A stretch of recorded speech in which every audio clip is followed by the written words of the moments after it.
Welcome to Behind the Smoke Podcast, Barbecue War Stories. My name is Shawn Walchef with Cali Comfort Barbecue. We are recording above the butcher shop with my man Derek Marso from Valley Farm Market. And this is our last episode of 2018, episode number 86. What do you think, Derek? I think that when people come to do the podcast, that they should bring more gifts like this. This is fucking amazing. We got some champagne here, some rosé brut champagne. I'm pretty excited to pop this bad boy open, and no better way than our last episode of the year. So pretty cool. I appreciate you guys coming and bearing gifts. We got some stuff for you as well, and welcome. Yeah, like you said, it's the last one, last one of the year. I'm not, I'm pretty excited that it's the last one. Get to a little bit of time off with the family, not have to worry about a podcast for a couple of weeks. So, but we're very, very thankful for all of our listeners, everyone that comes in, listens, spend time with us, following our journey. It's been an exciting roller coaster. I really, really am excited to see the growth in both Shawn and myself. Listening back to the first episodes, it's very apparent to see how naive we are on some aspects in just the last couple years on how much we've grown in business and in our personal lives. And Shawn's expecting his second child. Congratulations with that. It's Thank you. A baby girl. Thank you. And we're really excited to add her to our plethora of kids in the group. So yeah, man. I mean, I'm excited. It's cool. Yeah, I think for both for you and me, I mean, the fact that we've done 86 episodes now, I mean, we couldn't do it without Corey Wagner over here and Brian. You guys have been incredible. We appreciate our team. We talk about team a lot on this podcast. We talk about business. We talk about entrepreneurship, media. Really, it's just been a cool platform for us to invite people that we find inspiring and learn from them, learn from their struggles, learn from their successes, and just kind of have a good time. So hopefully everybody's been enjoying it. Today's really cool. I met both of these gentlemen through a mutual contact. James Langley, who's a badass here in San Diego. Yeah. He's doing huge things. He represents, I don't even know how many different restaurant brands that he's an investor in. Also Regent's Brewing, but he's also with Empress Capital. Just a real amazing, cool dude that I met through Ernie Hahn. And Ernie Hahn, we've had on this podcast. He runs the now Pechanga Arena. It used to be Valley View Casino Arena. When did that change? Ernie closed a deal with Pechanga, I believe. I mean, they announced the deal about a month ago, so they're going through a whole rebrand. I think Valley View Casino Center was paying $300,000 a year for sponsorship, and Pechanga's up to $400,000. So yeah. Ernie inked the deal, and they're doing a rebrand. So good for Ernie, and good for James and Ernie, because that's how I met these two gentlemen. Jamie and Mark from My Yard Live. You guys are about to embark on a very ambitious project for North County, San Diego, and that's the San Marcos area. Welcome to Behind the Smoke. Thanks, guys. Really appreciate you guys having us on. And Shawn, we met, and Mark and I were pitching a crazy concept at the time. And, we when we went out initially and started pitching this thing, we got some really strange looks, and we got a couple of strange looks from James. So how did I look? Confused. I was like, what the fuck? Are you guys crazy? Yeah. Well, give me a pitch. What's you sure you want to do this shit? Well, what are you guys pitching? So what we're pitching, in short, is that, as two fellow guys that are out there visiting breweries and visiting different restaurants, and also, as I mentioned earlier, I'm a family of 4 kids. Mm-hmm. Quite often, I find it a struggle to find places where, I can get quality beer, quality food, but at the same time, then have my kids entertained and let them run free. And so, we came up with a concept. It's called My Yard Live, of course. And essentially what we're doing is we're blending a brewery concept with a fast casual restaurant concept with a live entertainment center with a focus on families. So, we have 2 dedicated patios. One patio will be completely dedicated with kids, with a tree fort, climbing structures, and picnic tables out there. And then another patio, a little more adult-centric, with your You've got your fire pits, and we've got an island style bar that goes from inside to outside with your stand up shuffleboard, bocce ball, ping pong. Indoors, we'll have everything from your old school stand up video games and ice and what do you call it, air hockey, and so it's basically kind of always when you create a successful business, it's always good to identify a problem and then come up with a solution. Sure. And so for us, the problem that we came up with was, where can we go that's not Chuck E. Cheese or David and Buster's, where, the kids are happy, but then you lose on quality food and beverage. Where can we go where everyone's happy? And so that's kind of the overall. I mean, summation. you guys have been in out with friends, and they're like, "Hey, we're having a birthday party at Chuck E. Cheese. Come on out and drink Busch beer and eat shitty pizza." Sure. And nobody wants to do that, so we're just trying to create a contemporary. Sounds really good right now. No, I totally get it. It's funny you say that. It was something that I really wanted to do about 2 years ago, and looked into it, then brought Shawn and told him about I've been a certified Cicerone for 10 years, and really getting into the beer and wanting to do stuff. I've always wanted to get a brewery. And we had the opportunity to buy a brewery that was actually very, very similar to what you're saying. It was, we were going to have the outdoor, the live music, the people. We were going to have, a daycare kind of thing with a play yard. Was this in La Mesa? It was. It was. We had the opportunity to buy that as Yeah. well. Yeah. So we, we're going to do it. And then, just wasn't the right, that guy was a fucking nightmare to deal with. I had no idea what he was. I don't know how Dave Cohen got a deal done with him. Well, yeah, David's a very, very smart, and what the Cohen Restaurant Group does, I think they're in great hands. That property No doubt. couldn't have fallen on better hands. Oh Right. man! So you guys are going to do that, and it's going to be up north. Yeah. in San Can Marcos. you tell us more about the location of the property? I think that's probably one of the coolest factors. And should we open this up? Who's your before we- landlord? Yeah, let's let's do do it. that. Let's do it. Jeez. Cheers to San Marcos. Yeah. So we were introduced to a guy who's now an investor, general contractor, who was working with a property up in San Marcos. That's now the property that we've leased, and it used to be an old hometown buffet, and it's right off the 78 corridor. It's about 10,600 square feet inside. And the city of San Marcos, who owns the building, it used to be an old hometown buffet, and the hometown buffet actually closed down. They walked out one day, put a sign on the door, and walked out. Salt and pepper shakers are still there. Yeah, really? Pictures, old meat in the coolers, the whole thing. Wow. So the city of San Marcos has been sitting on the property for about 3 years. They'd been approached by Golden Corral and Holiday Inn and a bunch of others. And if you know anything about the San Marcos area, it's really developing. Oh yeah, big time. San Elijo Hills. And, Cheers, guys. Cheers. I'll cheers with my daddy's champagne, my Perrier. Still working on Perrier sponsorship.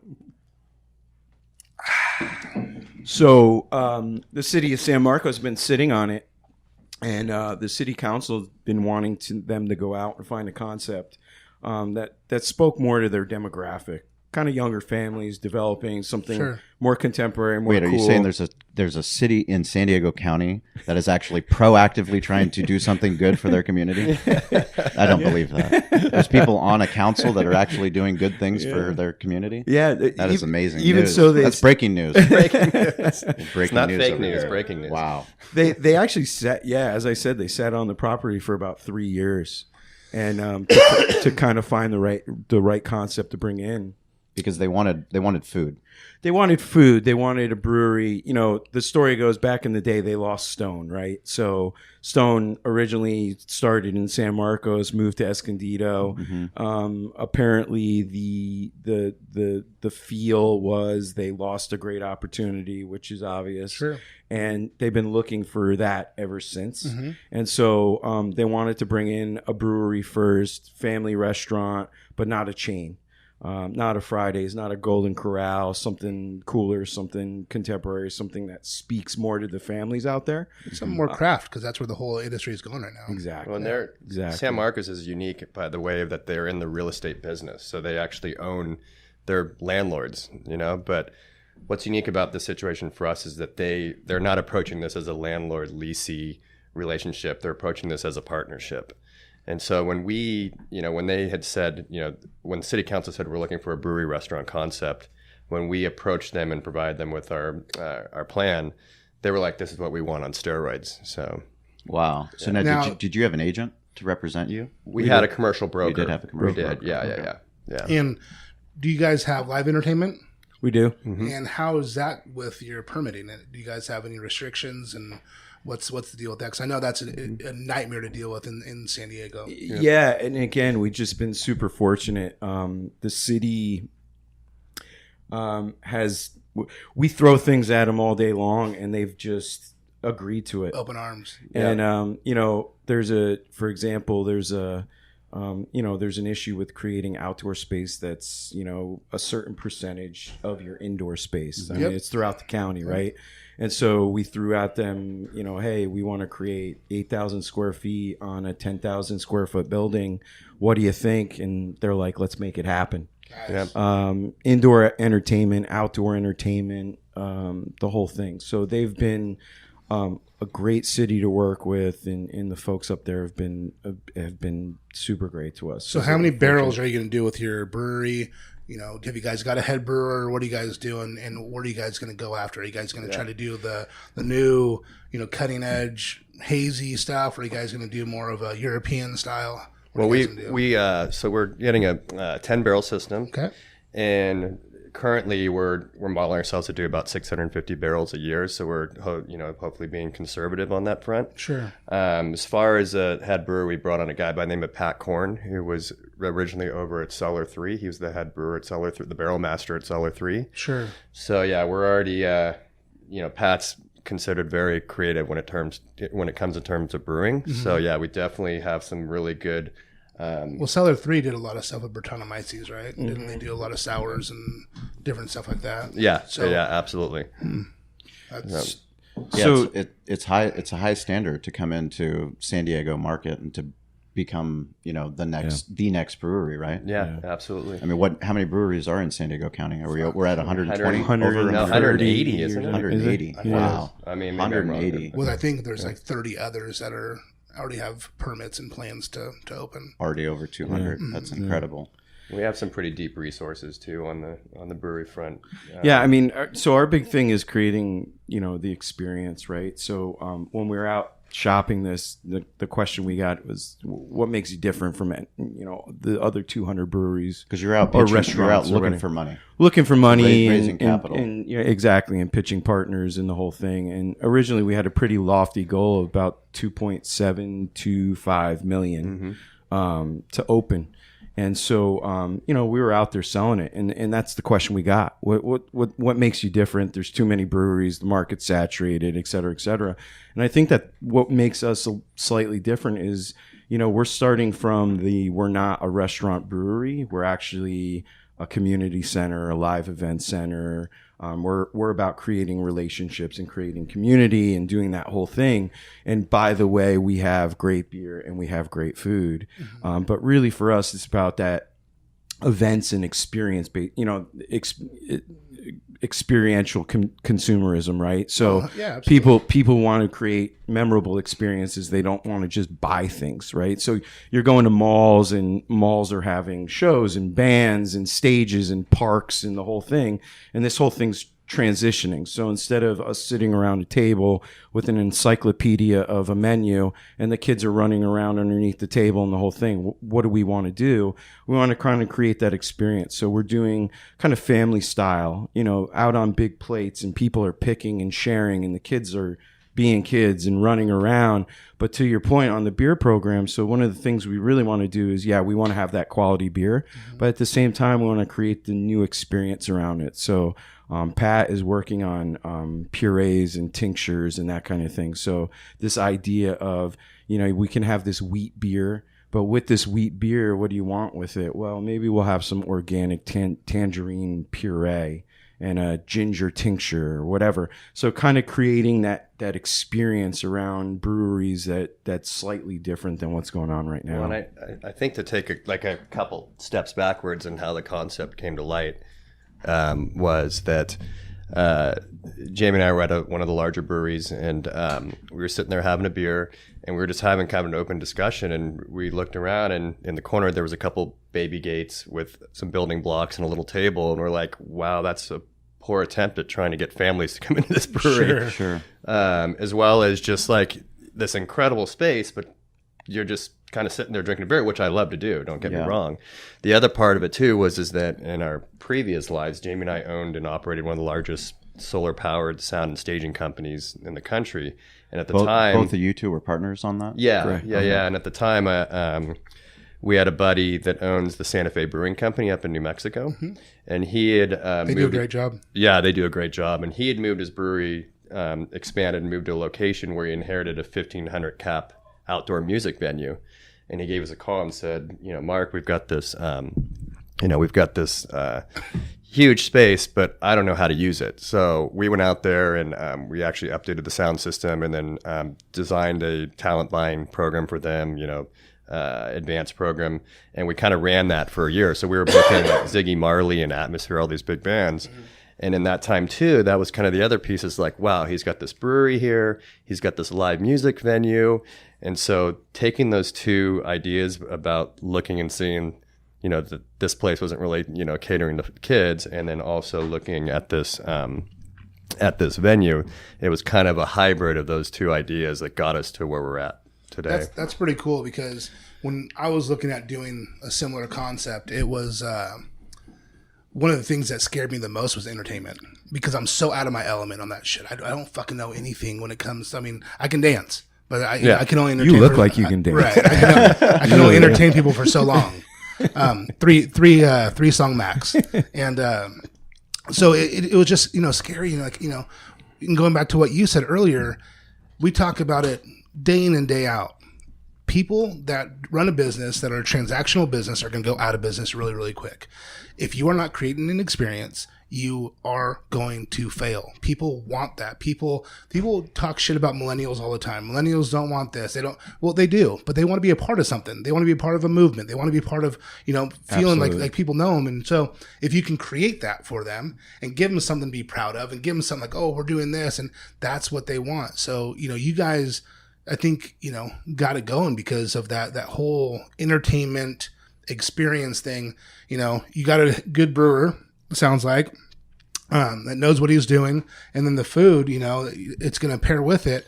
That's going to be a pretty cool recipe for you guys. Can you tell us about the partner that you have on the food side? Mm-hmm. Yeah, so we were fortunate enough to meet two guys actually. First was a guy by the name of Freddy Bensch, who was introduced to us by a contact. He owns a brewery out in Atlanta called Sweetwater Brewery. And he's also partners in a variety of other things, Telluride Brewery and a bunch of others. And Freddie came out, and originally what we were doing is pitching Freddie on the idea of, hey, let's bring Sweetwater, because they distribute to what, 40 states? 20 states, 7 countries. Yeah. Yep. And but their furthest west they are is Colorado. Mm-hmm.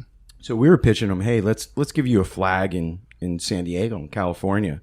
And he came out and he kind of looked at it. We toured a couple of areas, including the La Mesa spot and up in San Marcos. And he followed up with us a couple of days later and said, I love the concept, want to be involved, but, I think this brand can kind of stand on its own. The family, the experience, the live events, just the whole culture that's going on with it.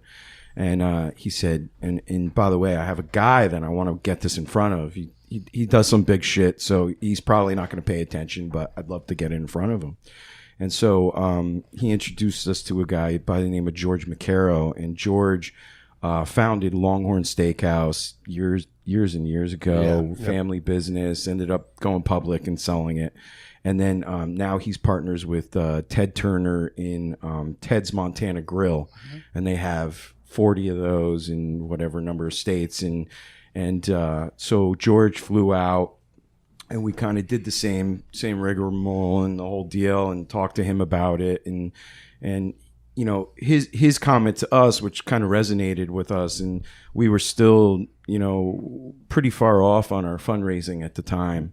But the number was low, or you were just, or how much you had raised? How much we had raised at the time, and you know, so again, take a step back as we're kind of getting into this whole thing, you know, and we're adding up the numbers, you know, and we're seeing that 2.725 million.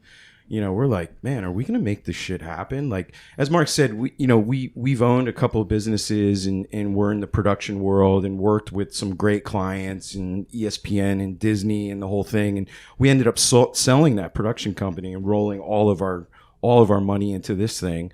And we're looking at that 2.725 million. And we're like, man, you know, this is a lot to raise. Like, are we going to be able to make this happen?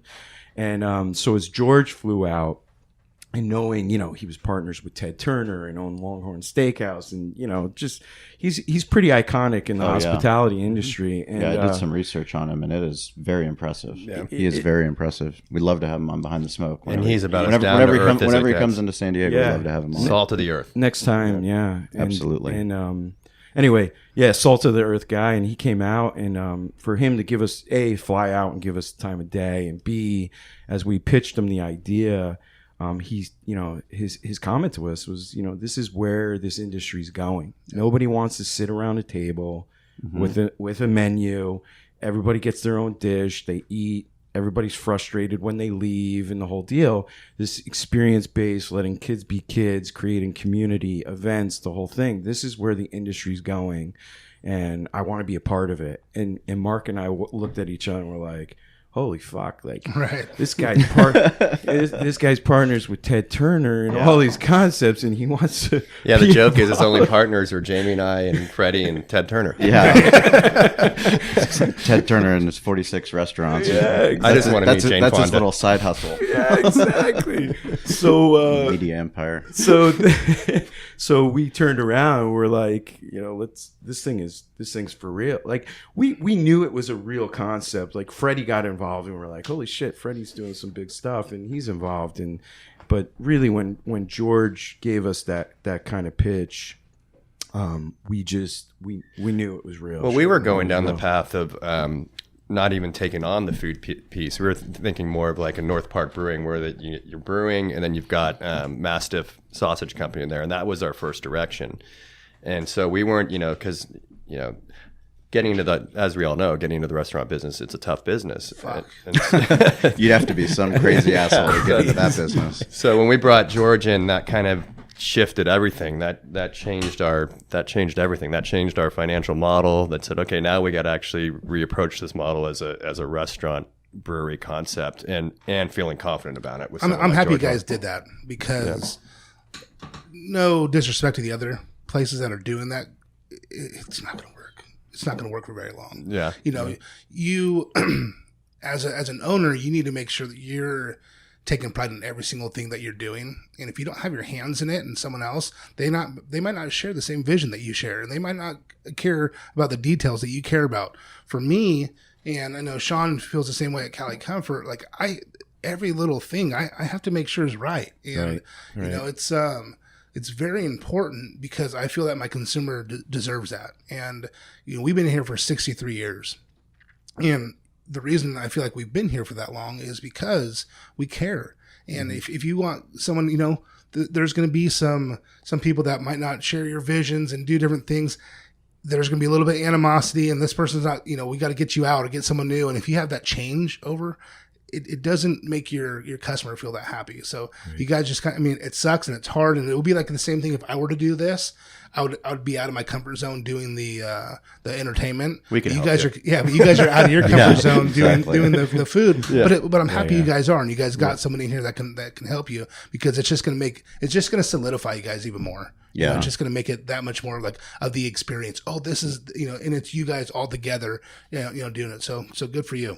And originally, you know, Mark and I were thinking about doing, you know, 2, maybe 3 of these, right? And just we're cool with that. Sure. And that was kind of the concept. And as it continued to build, you know, this idea of creating that brand and that consistency and that expectation of people coming in, and not only the experience being similar or creative and that kind of thing, but also the food and the beer also having that consistency, which is huge as well. So, and not being too big of a brewery. That's another big thing. I think 100%.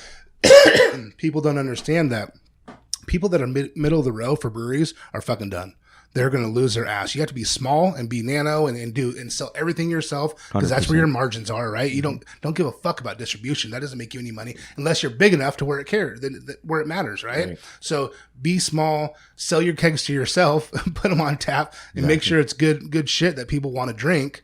And they can only, we can only get it there. We got to go there. Okay, then we're going to go there. Then we're going to have an experience. And guess what? We're coming back next weekend. We're bringing friends and like,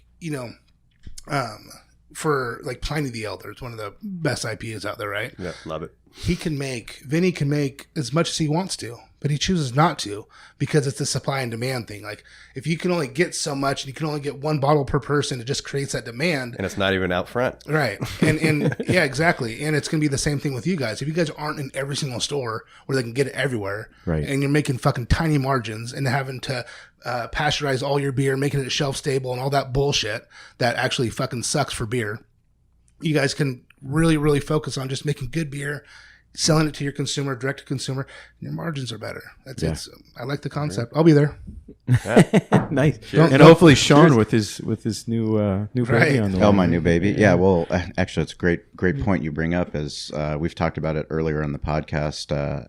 I didn't realize. We always said we were a family-friendly restaurant. We opened in 2008, and we had kids menu, we have high chairs, we have booster seats, but you don't realize what family-friendly means until your wife has to go and breastfeed in the restroom, right? And there isn't a place to change, your child's diaper. And Derek has had kids before me, and he told me, hey, maybe you guys can get a different changing station, and that was something that we did do. Yeah. But that that requires. That was just for myself, though. I didn't change but after I was dancing, right? It requires to reinforce it. It requires a deeper understanding of what it's like to be a family and to what it's like. It's already hard enough to go out as a family, but like those are where you create experiences. That's where you go out and we're me and my wife and my son and my daughter. I can't even believe I'm saying that, but my daughter we'll be going out, and we love hospitality, and we love going to different venues, whether it's entertainment, whether it's sports, whether it's hospitality, food, drink, but it has to be comfortable. It's got to be comfortable. It's like, I've been to a restaurant where they won't let us bring the stroller into the restaurant. Or they were upset that we had a baby car seat. I was like, what's your problem? I don't understand why you're acting like this, because we're never going to come back. Well, I can. Right. I get there's an avenue for both places, and look. It's square footage. Absolutely. If you know why they don't want it there, because it takes up too much room. But if you're going to do an event that you're catering to families, that's where the opportunity is. Yeah, that's where the opportunity is. And that's what I have 3 kids. I have 3 boys. And we 100% choose where we're going to go out, which is very fucking rare. We don't go out very often, but if we do, it's always about like, where can the kids run around? Where can we do stuff? And it's not about, when we were thinking about doing this concept, I'm kind of thinking like, fuck, man, we're like, okay, you can pawn your kids off to go have fun while I'm getting drunk. But that's not really it. It's just a comfortable environment. It's not about me being able to go to the bar and sit there while they're getting taken care of. It's just them having fun, wanting to go out, wanting to see new kids and mingle. And I can have a beer and watch them. And it's just a comfortable environment. Right. Brody's Burgers and Beer in Hummel is where we go, because they have a room where it's got 3 arcade games, 4 arcade games. Our kids can run around. Everyone kind of knows them, and it's just a comfortable thing. When we go anywhere else, like Sean's saying, where they're kind of like, oh, you're going to bring your car seat, or you're going to do this. Like, it's like, well, guess what? Last time here. It's just going to be the last time, because we're just not comfortable. Yeah. It's not comfortable. And when we were doing events and in production, we kind of saw that shift, I don't know, 5, 6, 7 years Definitely ago. happening. And it was like, I feel like we're all relatively the same age. I feel like when we grew up, there was that concept of doing things as family, but there was also that kind of separate piece, right? Mom and dad wanted to go out and do their own thing, the kids did their own thing, whatever. And we saw this transition. We were doing a lot of food, wine, beer events, music festivals, that type of thing. And families were wanting to integrate. Like, I don't want to just come. Can my kids come? Can my kids be involved? And as you know, in San Diego County, especially, because of ABC and that whole deal, all of those events are 21 plus. Sure. Yep. Rightfully so to some, and some it's unfortunate. So we were seeing that the families wanted to integrate, and we were kind of going out and doing these festivals. We're like, how do we create a space where you can do events and festivals all contained, all ages, everybody can kind of enjoy it. So, our idea is, we'll do yoga and mommy and me classes in the morning and transition into a lunch crowd. I'll watch and have a beer. We're gonna stand. Stadium seating by the yoga. Seating. Nice. I like that. Decorators. Yeah. I'm always a fan of stadium seating. Mark used to actually own a yoga studio as well. Oh, really? Good for you. Sometimes Downward dog. serial entrepreneur. There you go. Yeah. Well, and a greatest example of this is for 7 years we did the production for an event called the Tour de Fat. That's New Belgium Brewing's tour they do. Yeah. And it screamed kids because it was Have you all been about there? yeah. It's fucking amazing. Yeah. It screamed kids, like circus acts and all that. Yeah. But guess what? Guess where the kids and the parents were? They were on the outside of the fence. Yeah, and all the circus stuff was going on inside where they could serve beer. So it's like this is all backwards. Right. So, I love the concept. I love what you guys are doing. Now let's get down to the real shit. How hard has it been getting it going? Getting it? Are you guys on target for the date? What are the hiccups you guys have found? What are we talking about? Give us the war stories. Well, there's going to be a lot of wood knocking because we've got. Raising capital is always a nightmare. Yeah. Right? So the good news is on that front, we've been 100% successful on that. Good for you. So that was really kind of in my mind, what was keeping me up at night. And is there any buffer in that raise? Yeah. Well, part of the buffer too is that the city gave us TI. Oh, great. So we can add that on top of what we were raising. For us, I think what was really the last thing that was going to let me really sleep like a baby was going through the whole construction bidding process. And part of what we did was we brought a contractor on board early on for pre-construction, and we went through several construction budget exercises before we even went to bid, so that when we were going to bid, at least we had some kind of idea of where we needed to land. And right now, as we speak, we finally got all three of our bid. We bidded out the three contractors. We got our bids in, and right now it's looking like we're looking right on target budget wise. So I think as far as like he's like, oh, good for you, dickhead. Now double that. Yeah. Now double that. Yeah. So no, we definitely are at this point. Have you retained an architect? Yeah. Well, we're using Dustin Hawk, Okay. who is the brewery guy in San Diego County, and he's been amazing. Like the one thing that all the contractors have told us that his drawings are spot on. So I feel like how this has been a little different is when we were first pitching it and pitching the concept. And how far along when I met you guys? How far were you at when you met James? We hadn't even gotten a lease. We'd done half. It was very preliminary, I believe. Yeah, we were. We I don't even know if we'd found San Marcos at the time. Yes, you had. We had. Yeah. Because we talked about La Mesa a little bit and that whole deal. So yeah, we were pretty far off, and I don't think we had raised much money at the time. But as we were out pitching it, it was like restaurants are based square footage and capacity. So as we were looking for a space large enough to do what we wanted to do, everybody's like, "You're fucking crazy," because you need a space that's triple the size of what you would need for a traditional restaurant. How are you going to support that? What You're not going to to get the outdoor. You're not going to get the outdoor component. You're not going to get the parking component. If you do get that component, good luck getting the live entertainment. So originally we had some investors who wanted to help us purchase the building. And surprisingly enough, it was more difficult to actually purchase than it was. I guess not surprisingly, but it was more difficult to purchase than it was to kind of. I mean, it find sounds like you lease guys, options. you guys came into an ideal situation. Well, what's the Absolutely. lease? What's the lease? What are you guys at a 10-year and 2 5-year arms? Yeah. Yeah, exactly. 10-year, exactly. 2.5s, and some TI and some help along Rent the way. abatement. Yeah. Sure. Rent abatement, For yeah. a year? For a couple of years. Oh, good for you. Close to a couple of years, yeah. That's great. Yeah. So I think that was the first challenge. Is that how they're giving you your TI? Is through rent abatement? No, they're doing both. Oh, good. Yeah. It's I'm not gonna lie to you, it's a screaming deal, and again, it comes back to the city approaching this more as a partnership and wanting to get us in there and be able to offer this kind of amenity to the community. Because kind of we talked about location in the beginning, but as far as location, it's like Jamie mentioned, it's off the 78 corridor. We can see the city hall from the back of our building. And then you've got access to San Elijo Hills, Bressie Ranch. So you've got all these single family developments just blowing up everywhere. Yeah, bookended by Cal State San Marcos. And I like to say that we're literally in a Roby throw from Cal State San Marcos. Okay. Yeah. So we've got, everything from the college demographic to young families. It's just completely like, when they say location, this is it. And when can I go there? We're probably looking middle of June, I would say. Yeah, we're looking. So Permits are through? Or you guys- permits January 3rd. Yep, January 3rd. And that's for corrections, or they've already sent you corrections in your... They've already sent us corrections. Okay. And that's why we can say that Dustin's plans were Good. good. Yeah. That's good.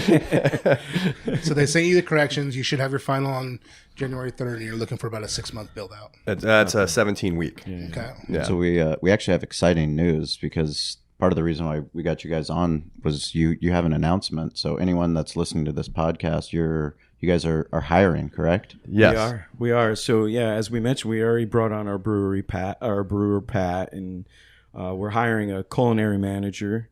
Actively looking for a culinary manager. To kind of, George and a chef that George works with down in Atlanta helped us kind of build out a tentative menu, a vision of what we'd like to do.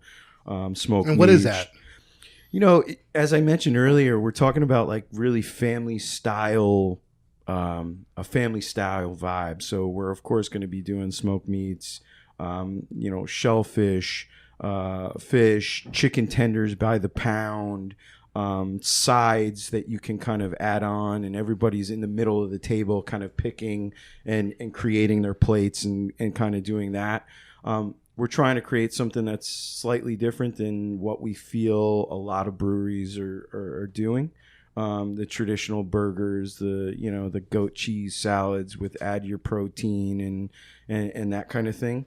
And create really an experience surrounding it. So, everything from, whole fish in the foil and kind of open it up and pick off of it. And as I said, smoked meats by the pound and sides. Sausages, You guys are beer can planning on having a chicken. smoker on site? We do. Southern Pride. We have There a you go. Southern Pride recommended by George. Nice. That we'll be adding to the whole thing. And part of the cool thing about this building is there was a huge kitchen back there. So Dustin kind of worked really hard. Our architect worked really hard to design the kitchen, the new kitchen surrounding the hoods and the utilities and everything that was existing back in that kitchen. Saves a lot of money. A lot of money, a lot of time in theory. So Permits. permits, the whole deal. So Good old health department. yeah. They, for the record, they stamped our plans. So. There you go. Good for you. Well, so Good for you. and more on, yeah, exactly. We'll run that. We'll ask you about that in June. Yeah, exactly. When they come out and actually when see they it. come out, they actually need the final. But more on the that, food. about that health department.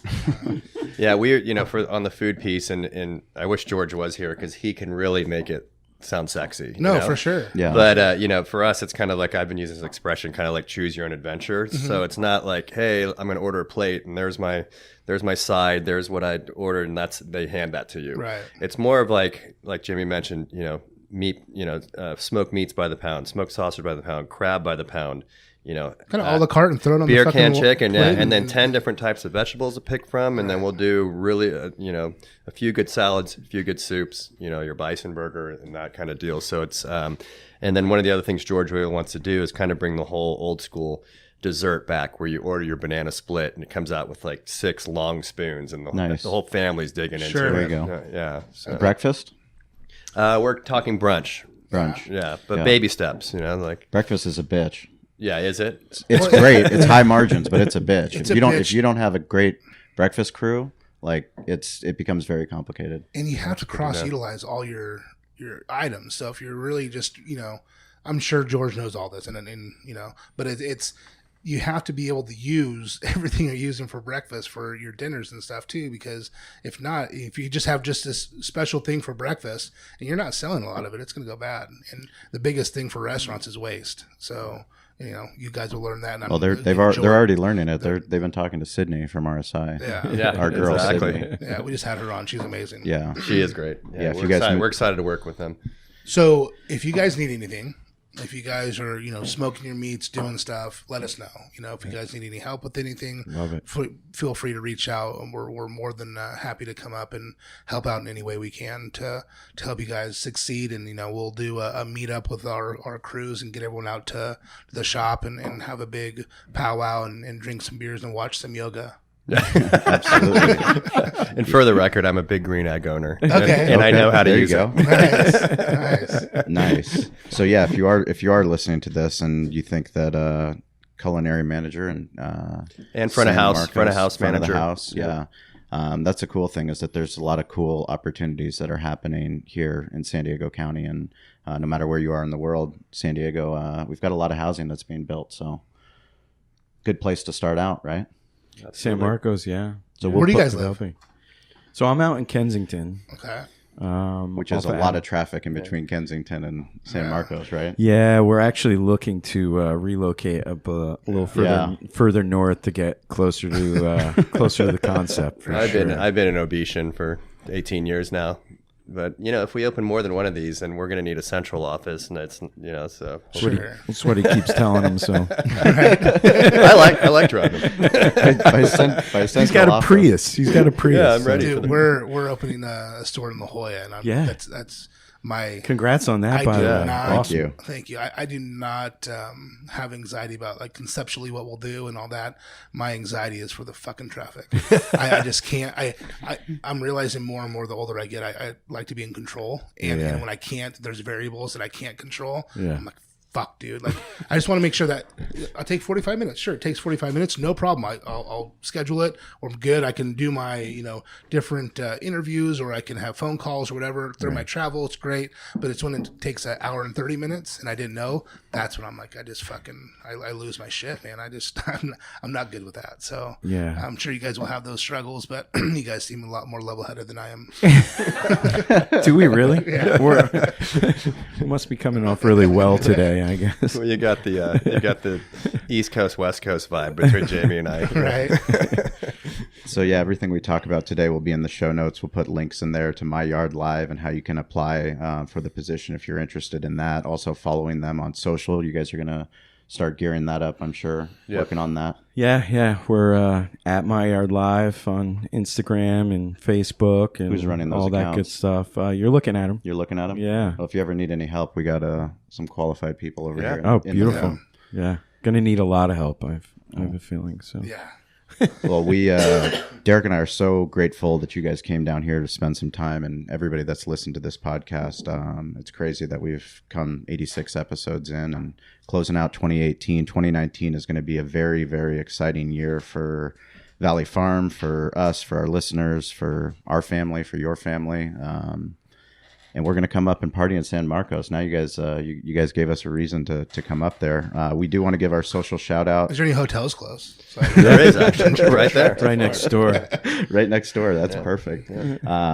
Food.guy.ry out of Henderson, Nevada. He's been tagging us on social, listening to the podcast. We appreciate it, whether you're into barbecue, not into barbecue, if you're into events, if you're just following along the show. Tell us what you're doing. Follow us on social. Send us messages. Derek and I can't thank you guys enough.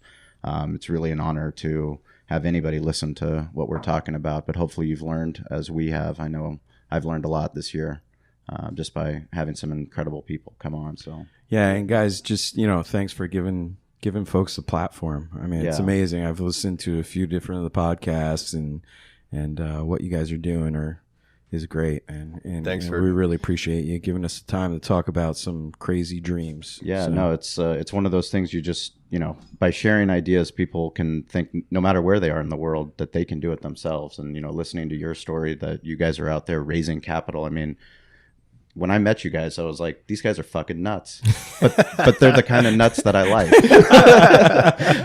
I like people like you, people that are out there doing bold things, and what you're doing sounds really cool. Yeah. So thank you. We feel honored to let us come on the last show of the year. Yeah. Coming out with a bang, closing out strong. Champagne and doing our thing. So again, thanks guys. We really our team will, we're going to put together a best of episode for the first one of the year, and then we will be back coming strong in January. So thank you guys. Hey guys, this is Shawn and Derek, and we just really want to thank you for listening to the podcast. It means the world to us. We'd like you to go check out behindthesmokemedia.com. That's our website where we have barbecue resources for you to help build your barbecue business. We also have events listed, so anything that's happening in the West Coast barbecue movement, anything that's going on, we want you to go check that out so you can learn more and get involved. We also have show notes from all the episodes, so anything we talked about in the episodes, you can find detailed show notes there. Plus, you can just get in touch with us. It's important that we're here as a resource for you, so please reach out. Let us know how Derek and I can help you with your barbecue journey. Get involved, stay curious, and follow us on social at Barbecue War Stories. We'll talk to you soon.